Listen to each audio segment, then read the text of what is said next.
Baada ya Rais wa Jamhuri ya Muungano wa Tanzania Daktari Samia Suluhu Hassan kupokea ripoti ya uchunguzi ya machafuko yaliyotokea Oktoba 29 katika uchaguzi mkuu wa 2025, wananchi mkoani Geita wameipongeza ripoti hiyo huku wakimuita Rais Samia shujaa wa demokrasia.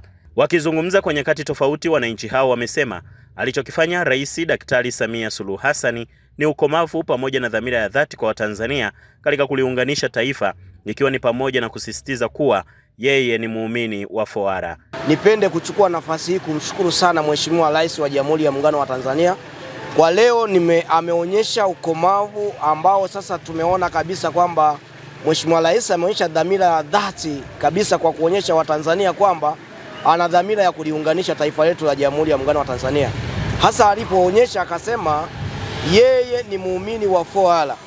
Maana baada ya kupokea taarifa ya ripoti hii ya tarehe 29 yaliyotokea, ameweza kusema kwamba amepokea kwa masikitiko kwa yale yaliyotokea, lakini pia amezidi kuwaomba Watanzania tuendelee kushikamana.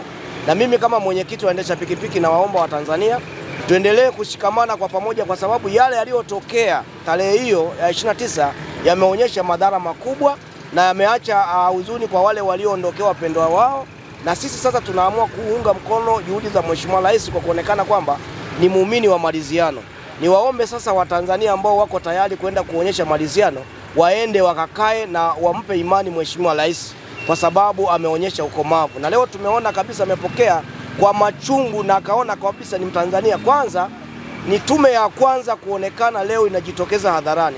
Tume nyingi zimetokea, hatujawahi kuonyeshwa hadharani. Yeye ameipokea, Tanzania imeona na dunia tumeona na sisi wote tumeona. Mwenye macho ameona na mwenye masikio amesikia. Kwa hiyo na mimi naungana na yeye kwa dhati kabisa kuonekana kwamba tuko nyuma yake wa Tanzania.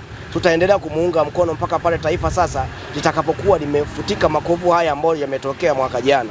Kwa baada ya kusema haya, ninaomba Watanzania tuendelee kumpa imani Mheshimiwa Rais. Ana dhamira njema na ana dhamira ya dhati, waende wakae mezani wakaungane naye, kwa sababu Foara ni kutafuta maridhiano.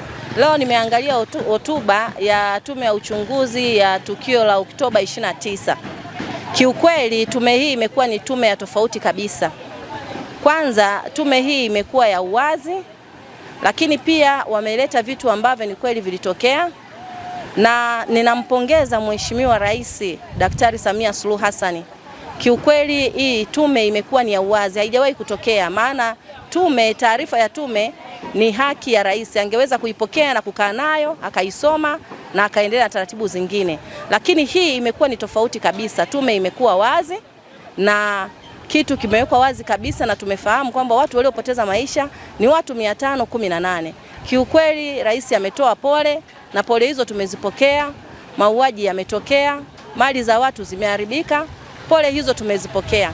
Lakini pia rais hakukomea hapo tu, amesema kwamba watu wote ambao wamepata majeraha, wamepoteza viungo, wote watasaidiwa kurudisha viungo vyao, lakini pia hata wajasiriamali wadogo wadogo waliopoteza mali zao, ushauri wa tume ataufuata ili wale watu waweze kusaidiwa, maana wako katika hali ya masononeko, lakini pia msongo wa mawazo, watu wana mikopo. Mheshimiwa Rais tunampongeza, hatukutegemea kama itakuwa hivyo na atalipokea hili jambo kwa uzito mkubwa na masononeko makubwa. Kwa hiyo tunampongeza sana Mheshimiwa wetu Daktari Suluhu Hassan, kiukweli amelipokea hili jambo kwa masikitiko na sisi tumeona hisia zake. Kwa hiyo tunachokiomba tu aendelee kulifanyia kazi kwa haraka ili wale wote walioathirika waweze kufanya shughuli zao. Mimi mwenyewe ni muhanga, nimechomewa gari langu moto hiyo siku ya Oktoba 29.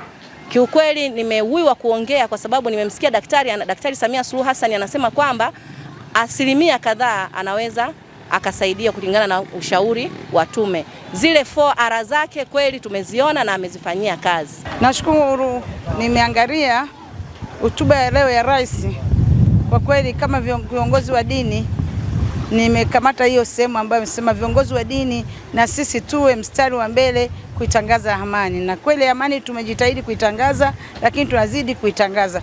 Kwani amani ikivunjika, hata sisi viongozi wa dini hatutawapata waumini kuja katika ibada.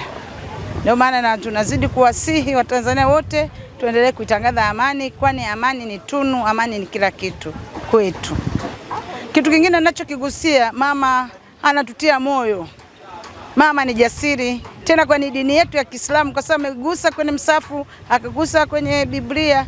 Mama ni mwanamke jasiri tena, na sisi katika dini yetu ya Kiislamu tunasema hivi, mwanamke wa kwanza kukubali dini ya Kiislamu ni mwanamke, mtu wa kwanza, kwa maana mwanamke ni jasiri. Na Mtume alivyopata wahi kutoka Jabal Hira, alivyofika kwa Bi Khadija, yeye ndiye alimpa matumaini. Na wakina mama wote tunatakiwa tuzidi kumwombea mwanamke mwenzetu, na viongozi wote wa dini dunia nzima waendelee kumwombea mwanamke Mama Samia Suluhu Hassan ili naye aweze kuweza, kwani huwezi kuweza ila Mwenyezi Mungu amekuwezesha. Allah ndio kamchagua na sisi tumtie moyo.